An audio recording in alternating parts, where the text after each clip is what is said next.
Alright. This is a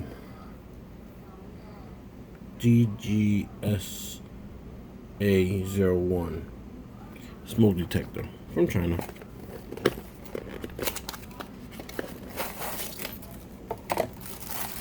This is unboxing. I'm not going to get into it. There's a bunch of stickers here and a bunch of stickers, mounting screws. Right. Stickers.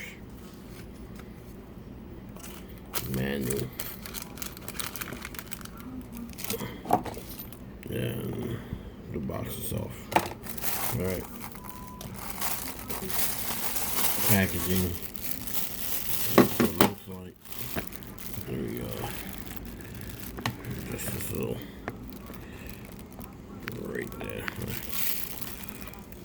Okay. Now, as you can tell, it's locked. No, it's mounted on there.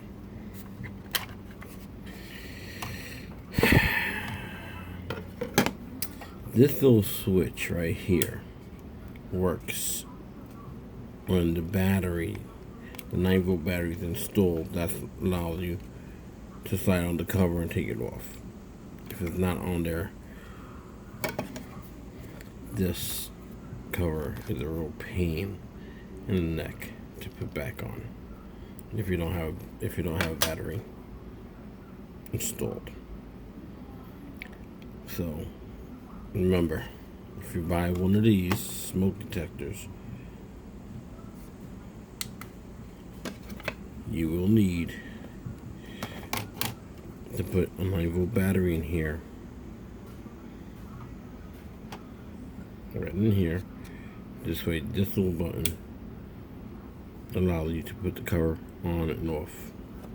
See, I don't have a 9-volt battery, but if you press this button here, if you push down on this wire right there, the button goes down and you can slide the cover on and off. Alright, that's all I wanted to show you guys.